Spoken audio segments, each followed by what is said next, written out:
Hello, viewers. As you know, I enjoy brewing delicious Korean rice wine, makgeolli, and I often give the advice that if you brew makgeolli with too much water, that'll produce a sour brew.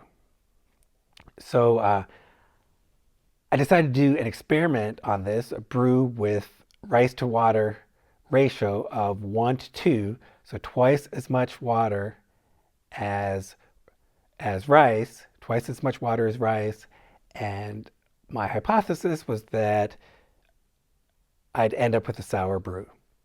Well, that was wrong.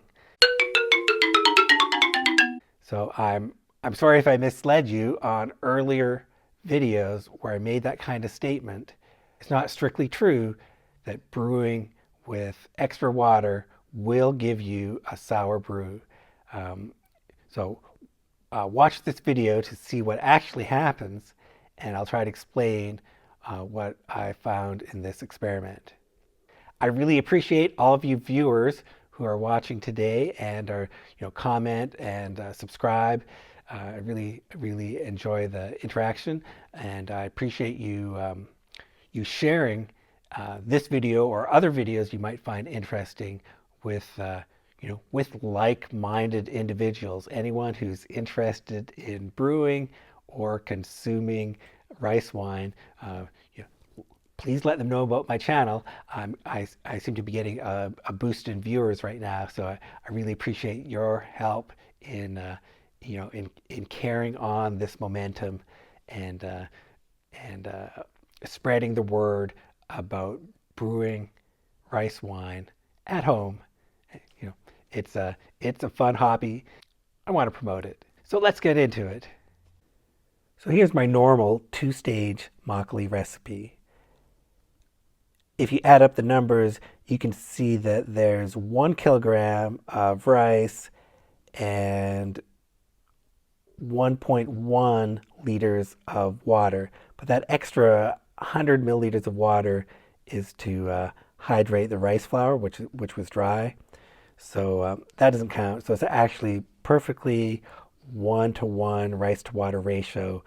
So what I'm going to show you today is this wet recipe with a rice to water ratio 1 to 2, twice as much water as rice. So I've actually reduced the amount of rice so I have enough room in the jar for the additional water. So this will be a pretty small batch, but it should be enough for this experiment. What will happen with this kind of rice to water ratio? Since I've done this kind of two-stage brew quite a number of times before on the channel, I'm going to zip through this recipe very quickly. If you want to see a longer version of brewing a two-stage makgeolli, please see some of my earlier videos. So we get started on day 0. Here's the rice flour. We're going to make juk. The rice flour porridge gets thickened. We cool it off. As it's cooling, we mix up our naruk, water, and yeast. And we're going to stir that together with the cool juk. After we stir for a while, we put it in the jar, put it away to ferment. Next day, it is fermenting. I stir it twice a day for the first 2 days.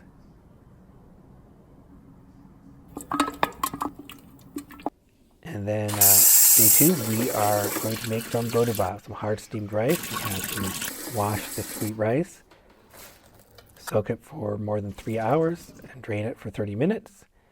So what I'm showing you here is actually more than the 400 grams of rice. I'm just using the portion of this godobap. So that's the portion necessary for this recipe.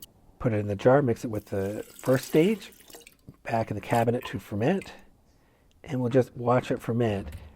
Now it starts liquefying very quickly with this additional water. It really speeds up this initial process. It separates into layers quickly. We get a almost clear layer in the middle very quickly, and it moves up to the surface. The rice is falling to the bottom.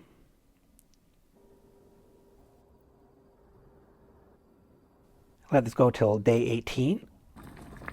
one last stir. It's very easy to filter. It's broken down very well.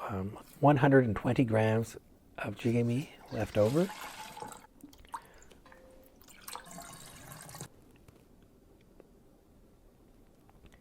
So bottle it. I ended with a bottle and a half. This was a slightly smaller batch than normal because I adjusted the recipe. It used half as much rice as normal. When I taste it, what do I taste? It is a dry taste. It is not sour. It's not sweet either. There's some bitterness and milkiness at the end. It's weaker than normal. That's to be expected because it's diluted. That invalidates the blanket statement that brewing with additional water automatically means you'll have a sour brew. So after this experiment, I can say that wet recipes are not necessarily sour. It's possible that wet recipes are sour in some other situations, maybe warmer temperatures, but not in the situation that I brewed with here. So I'm going to taste this again in a few days just to make sure about the flavor. Let's see what it's like in a few days. Okay, so this is the brew. It settles pretty nicely. It's a little light colored, but that's to be expected since it's diluted. So I'm trying this a few days later just to see if the flavor changed at all.